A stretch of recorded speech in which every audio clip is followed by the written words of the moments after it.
Assalamualaikum warahmatullahi wabarakatuh. Selamat siang buat Ibu Asri dan teman-teman semua. Perkenalkan kami dari kelompok 1 yang akan membahas tentang studi potensi kotoran sapi di Kabupaten Boyolali untuk menjadi biogas. Next. Adapun ini teman-teman dari kelompok 1 mungkin bisa dilihat di layar. Next.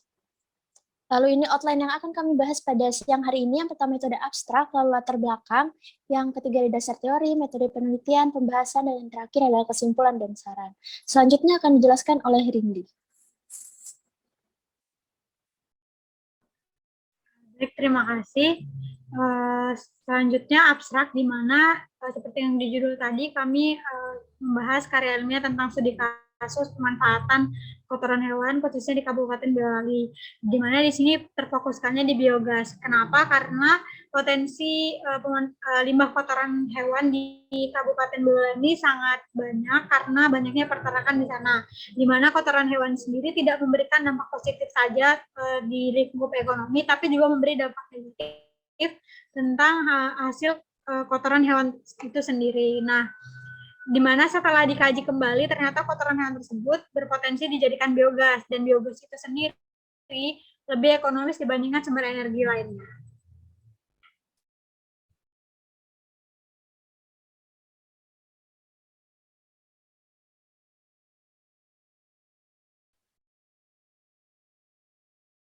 Oke, baik. Selanjutnya memasuki ke latar belakang. Jadi yang melatar belakangi dari karya tulis ilmiah kami, yang pertama yaitu perekonomian nasional Indonesia, di mana perekonomian nasional Indonesia ini berkembang karena didukung oleh beberapa sektor. Salah satu sektornya yaitu sektor peternakan, di mana sejak tahun 2014 sampai tahun 2020, sektor peternakan di Indonesia ini jumlahnya semakin bertambah setiap tahunnya, khususnya untuk sektor peternakan sapi.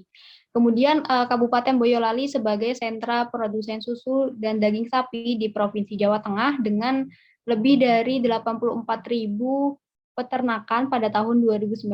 Nah, jadi dari banyaknya peternakan yang ada di Kabupaten Boyolali ini tidak hanya menimbulkan dampak positif berupa peningkatan perekonomian, tetapi juga menimbulkan dampak negatif seperti jumlah kotoran sapi yang semakin banyak. Nah, jumlah kotoran sapi yang dihasilkan dari peternakan ini sekitar 12% dari berat sapi.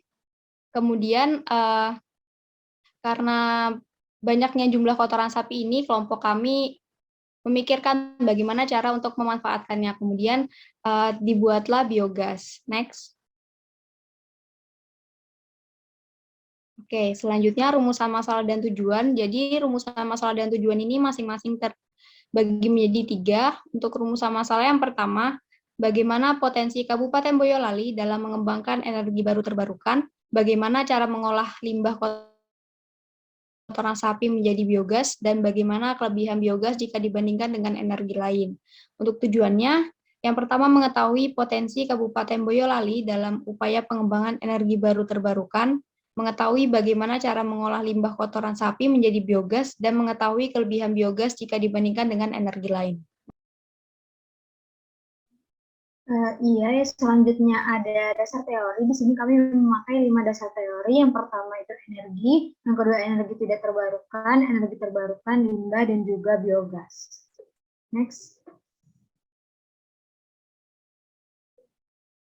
Yang pertama itu ada energi. Nah, kebutuhan makhluk hidup ini sangat bergantung pada energi, di mana energi ini digunakan untuk penerangan dan penghangat rumah, memasak makanan, mencuci pakaian, transportasi, komunikasi, dan juga menjalankan industri, baik industri skala besar atau di pabrik-pabrik, industri menengah maupun skala kecil atau industri rumahan. Nah, tanpa energi ini semua itu tidak dapat dilakukan. Nah, penggunaan energi ini terjadi di berbagai negara di dunia. Hal ini terlihat pada gambar berikut. Nah, berdasarkan gambar berikut, terlihat bahwa setiap negara, baik negara berkembang maupun negara maju, itu pasti menggunakan energi. Nah, semakin kaya negara tersebut, maka kebutuhan energinya juga akan semakin besar. Next.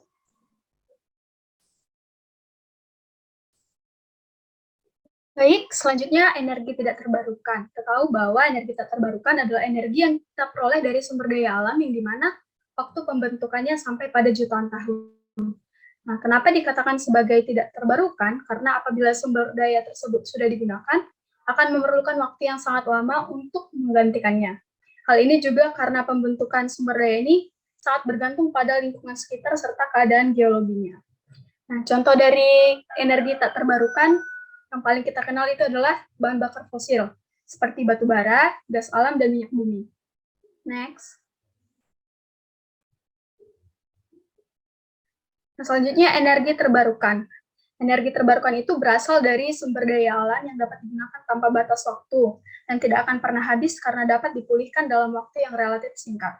Sumber energi terbarukan itu adalah sumber yang sangat ramah lingkungan karena tidak menghasilkan pencemaran lingkungan dan tidak termasuk ke dalam salah satu penyebab perubahan iklim dan pemanasan global. Karena energi yang dihasilkan berasal dari proses alam yang berkelanjutan seperti angin, air, matahari, panas bumi, dan biofuel. Next. Nah, selanjutnya limbah.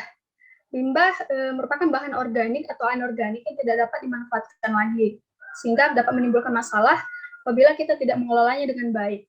Limbah dapat berasal dari berbagai sumber hasil buangan produksi, seperti limbah peternakan. Nah, limbah peternakan dapat berasal dari rumah potong hewan, pengolahan produksi ternak, dan hasil dari kegiatan usaha ternak. Nah, dari permasalahan pengolahan limbah ternak ini dapat diminimalisir dengan menerapkan pengelolaan sampah terpadu, yaitu pengelolaan sampah menjadi energi, yang dimana kotoran ternak ini diolah menjadi bahan pembuatan biogas. Next.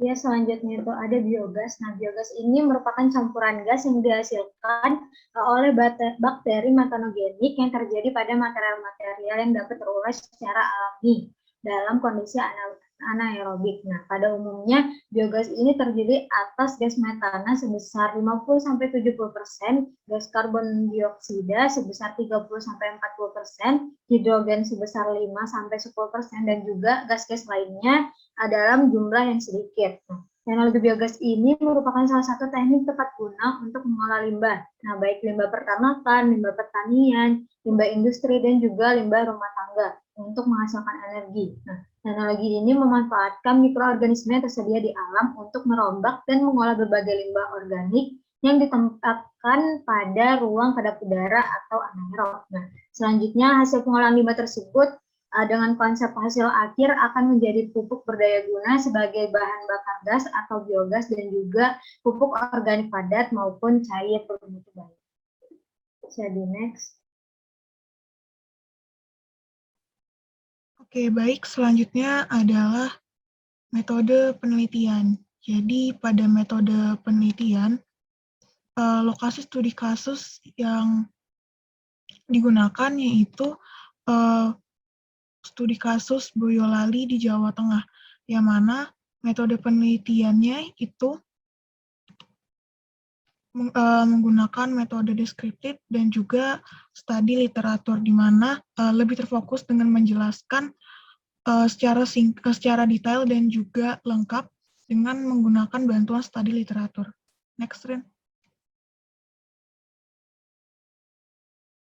Next. Oke.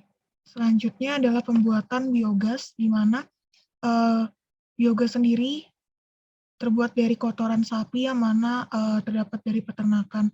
Sapi akan masuk ke dalam bak pengaduk dan kemudian akan dilakukan proses pengadukan dengan campuran air dan juga kotoran sapi dengan perbandingan 1:3. Lalu setelah tercampur merata, maka kotoran sapi akan masuk ke dalam bak tangki dengan menggunakan pipa, dan selama 14 hari uap dari biogas itu akan naik ke dalam pipa dan akan disalurkan ke rumah warga yang mana menggunakan kompor sebagai alat memasak mereka. Dan untuk sisa dari selatnya sendiri itu akan disaring dan juga diaerasi selama 3-4 hari untuk menghilangkan gas dan juga bau dari cairan tersebut, dan didiamkan 2 hari untuk mengendapkan partikel yang ada di dalam sludge, dan kemudian dikeringkan. Setelah itu dapat digunakan untuk menjadi pupuk biogas. Selanjutnya akan dijelaskan oleh teman saya. Baik, terima kasih. Selanjutnya adalah outline hasil dan pembahasan. Jadi yang pertama itu mengenai biogas dari kotoran sapi. Kenapa kelompok kami memilih biogas dari campuran kotoran sapi? Next slide.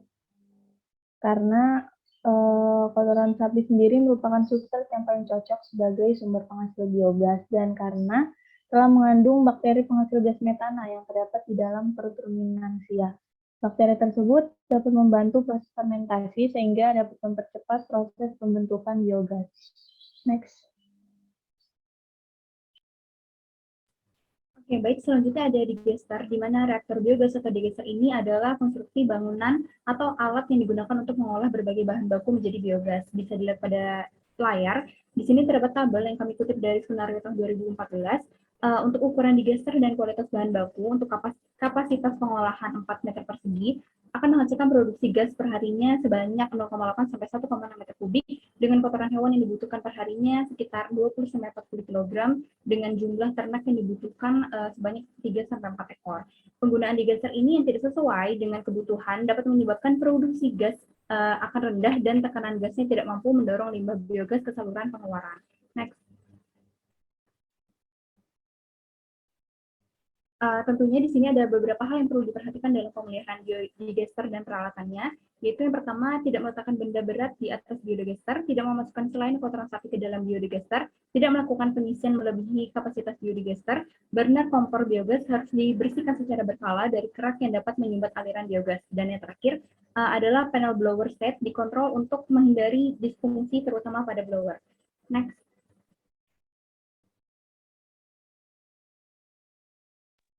Selanjutnya yaitu mengenai potensi kotoran sapi yang berada di Kabupaten Boyolali. Mengutip data dari BPS tahun 2019, Kabupaten Boyolali memiliki jumlah ternak sapi yaitu masing-masing untuk sapi potong 106.559 ekor dan untuk sapi perah 94.088 ekor. Melihat banyaknya jumlah ternak sapi ini, tentunya akan banyak sekali juga limbah kotoran sapi akan dihasilkan dan dapat dimanfaatkan menjadi biogas.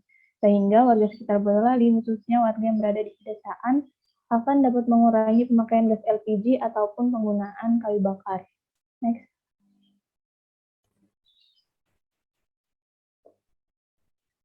Berikut merupakan asumsi berapa rata-rata volume biogas yang akan dihasilkan oleh seekor sapi.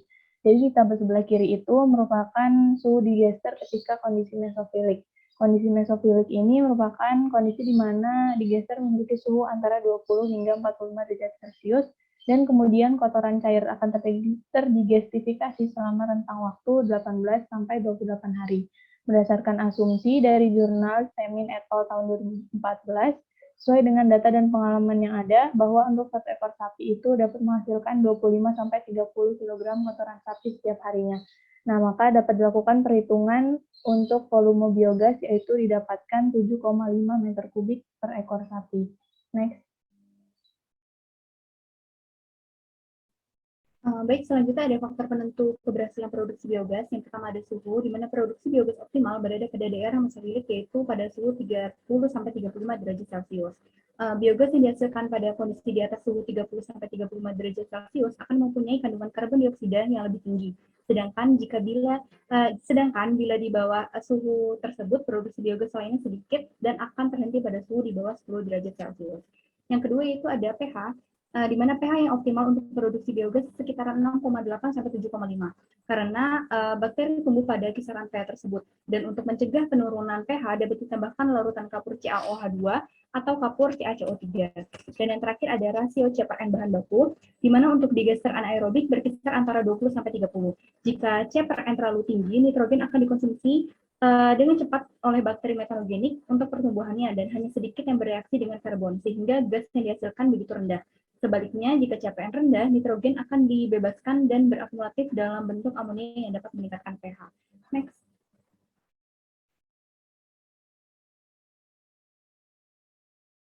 Baik, selanjutnya ada kegagalan penerapan biogas secara teknis. Biasanya disebabkan oleh beberapa hal. Yang pertama ada pemilihan jenis digester yang tidak sesuai dengan metode penanganan kotoran dan tata letak peternakannya, sehingga pemeliharaan dan perbaikannya itu menjadi mahal. Yang kedua, teknologi biogas yang optimum belum diperoleh. Yang ketiga, operator tidak mempunyai kecakapan atau waktu agar sistem berjalan baik. Jadi teknologi biogas juga memerlukan operator atau pengelola yang punya kecakapan dan supaya sistemnya itu berjalan dengan baik. Dan yang terakhir, tidak ada penyuluhan, pelatihan, dan bimbingan teknis yang memadai untuk melakukan biogas itu sendiri. Selanjutnya, perbandingan biogas dengan sumber energi lain. Seperti yang sudah disebutkan sebelumnya, bahwa berdasarkan perbandingan biaya total yang di mana penggunaannya pada LPG setelah dikaji kembali bahwa lebih ekonomis biogas ini sendiri, di mana dengan menggunakan perancaran digester plastik dengan umum operasional selama 4 tahun. Di sini kami mengambil contoh studi dari kasus di Magelang.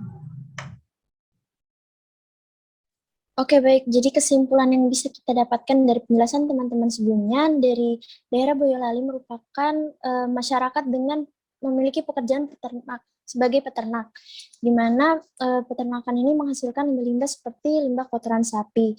Limbah kotoran sapi ini hendaknya digunakan sebagai energi baru, yaitu energi biogas, untuk sebagai bahan bakar yang lebih ramah lingkungan dan juga bernilai ekonomis. Selain itu, saran yang bisa kita berikan untuk masyarakat Boyolali sendiri, di mana yang pertama, pembuatan biogas ini memerlukan keterampilan agar biogas yang dihasilkan tidak gagal, dan dalam pembuatan biogas ada beberapa hal yang perlu diperhatikan seperti suhu, pH, dan rasio optimum C/N. Sekian dari kelompok kami. Wassalamualaikum warahmatullahi wabarakatuh. Terima kasih.